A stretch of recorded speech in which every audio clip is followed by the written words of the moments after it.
I think it's live. I think so too. It looks live. It's just got a note over it. Yes. Yeah. All right. Hey, good evening, everybody. Tim Knittel with Distilled Living. This is Crazy Cabin Fever Cocktails, episode 66. We are produced by Fascination Design. I had the great opportunity, thanks to Emily over at Wilderness Trail, to tell my story about how I got into bourbon via their email newsletter. And I would highly encourage you to check that out. And also, she asked for one cocktail recipe using one of their products, as they do. But I couldn't limit it to one. I did two. If you've heard me talk about this product before, or just the Wilderness Trail Distillery in general, you know that I'm a huge fan of their rye. I like all their products. The 6 year bourbon went really fast when I managed to get my hands on a bottle of that. But this has a really special place for me. This is one that I unequivocally recommend for a lot of different things. It's beautifully balanced, spicy bourbon. It's a little pricey for cocktails, but it's totally worth it because it's got structure and balance and a little bit of sweetness and a little bit of spice and all the flavors you want in a rye without going overboard, without going over to the menthol camphor flavors. I sip it like these. I had to go get another bottle because these things go so fast in my house, and you see how much is left. So we're gonna do two cocktails. Hillary is here, by the way. She's just not saying anything because I'm going. You're talking So really fast. I am talking really fast. I think because it's been a really long day. We've had a lot of meetings. We got started a little bit late on the show because event wrap ups took longer today. And so so I'm just going fast. And I'm really anxious to get one of these cocktails. That's also part of it. So we're going to do a variant of a horse's neck, a Kentucky variant. And we're going to do a variant of the Jockey Club and the two different Jockey Club cocktails. So we're going to do a variant of the Manhattan style one, which I'm a fan of when I want a sweeter cocktail. So the horse's neck. We're going to start with tall glass because this is served with some sparkling. This is a highball style cocktail. And I'm going to use Regan's orange bitters for this. I'm going to use 2 dashes right over my ice. There we go. And now I'm going to use 2 ounces of my Wilderness Trail rye. This is more expensive than the next two ingredients that I'm going to put in there, but I'm putting it in now because I'm going to use so much of the sparkling. In this case, I'll face the camera a little better. There. Our local soda ale 81, which everybody around here is a fan of. So I'm going to use 2 ounces, my standard pour of the Wilderness Trail rye. And then, there we go. I'm going to top it with about 6 ounces. I'm actually going to eyeball it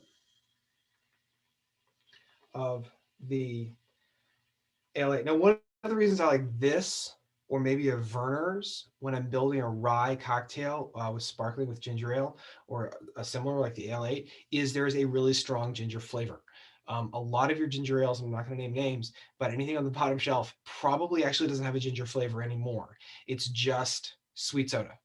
There's no actual flavoring agents at all because it's been diluted so heavily. So ginger plays beautifully against the spiciness of the rye. They have a lot of compatible flavor molecules and congeners. So I really want something that brings something to the party. And then the citrus of the L8 really plays well. And that's also why I went with the citrus Regan's orange because I wanted to enhance and play on those elements. And in a traditional horse's neck, you use a lemon for garnish, but I'm using so much orange elements that this is what I wanted to use. Yes. Before you do that, do you want to switch your peeler? I can. Sure. You want to give me a different peeler? If everybody has a peeler like this at home, you can absolutely do this. Tim's going to show you. Please don't destroy the orange, and I'll try to do the other. She's gonna give me another peeler. The goal with the horse's neck with the garnish, and the garnish is really important, is you want a very long garnish on this. You're getting as a really long peel because the goal is to drape it over the glass in a way that's supposed to resemble a horse's neck. I'm not an artist, so that's there we go. So that it may or may not resemble a horse's neck when I'm done with it. Either one of those is fine. Um, I'm going to use this one. Um, and uh, and then if you were doing this on crushed ice, you'd serve it with a straw, like because normally crushed ice cocktails start to do with straw, but I didn't want to do that. Um, so let's see if I can get this one started. Also, for your entertainment, I'm having him do this on camera.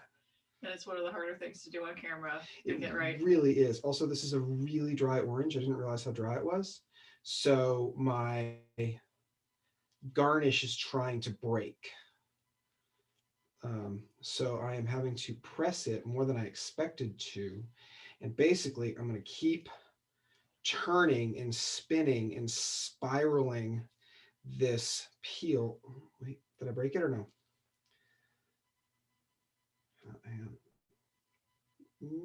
Oh, I recovered it.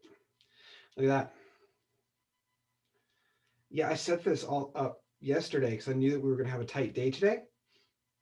And it caused the orange to dry out, which I was not expecting. You probably have enough. I probably do. Okay. I was kind of cruel to him and made him do the harder version. So then I'm going to use my spoon to get it the drape. And that. It's meant to, well, actually, let's get it all the way down so you can actually see if that managed to work. Yeah, check it out. So you actually see the garnish all the way down to the lower part of the glass. Especially on a horse's neck. I guess. If you really like had artistic skills, you could totally make this really some sort of really freaking cool garnish. But I think this is a great little summer highball. Hot day like we have today. That's really, really freaking good. All right, now Jockey Club. There's a bunch of different cocktails with the Jockey Club name. I am doing a variant of the Manhattan style of the Jockey Club. So, and then this I'm going to play. So this played off ginger and orange when we made the horse's neck. Now we're going to play off of ginger and chocolate, which I think is a great pairing with bourbon, but really an especially great pairing with rye whiskeys. And this being a low rye whiskey, it's got more corn in there. It's going to really have the best of both worlds when we're bringing chocolate to the table. So I'm going to do 1 dash of my Angostura bitters. A little more 1 dash. And then I'm going to use, you need a really good ginger bitter for this, or you want maybe a ginger syrup or ginger extract or something, or even fresh ginger and do this in a shaker. But this is hella ginger, and I think this stuff is awesome. I'm a huge fan. So 2 dashes of that. Now I want to introduce chocolate bitters. This is Scrappy's. We have a lot of different chocolate bitters here. This is the one that we have found has the most distinct chocolate, dark chocolate kind of flavor, but it is weaker in terms of its intensity and its bitterness than other bitters that we're used to working with. So I'm actually going to use a lot of this. I'm going to use 3 dashes. This is a bitters heavy cocktail. It's a bitters heavy cocktail, but Ango is your strong bitter. Both of these are light in terms of the bitter element itself, and we're going to have 2 sweets. So we can support a lot more bitter flavor, especially because any one of these, each dash is bringing less bitterness to it. Then I'm going to use 1/8 of an ounce simple. So this is basically sweetening it up. So this is just kind of a sweet Manhattan. 1/8 is hard to pour. There we go. So it's not much, but it's just meant to be a little bit more sweet. And then my sweet vermouth, 1 ounce. And you're using Antica formula because it's kind of a good base. Great base. It's our house, unless we can get some specialty sweet vermouth, which we do occasionally. And then I'm going with 2 ounces of my Wilderness Dry Rye. And remember, vermouth does not play well with others. So we just have to sit here and stir this for 90 seconds. Now this actually probably doesn't take as long as a traditional Manhattan because there are so many other elements. There is that simple syrup in there, and that's going to help bridge everything and help everything integrate a little bit easier. But I'm still going to give it a nice long stir. And I have pre-chilled my coupe. So we'll be ready to go as soon as it is done stirring.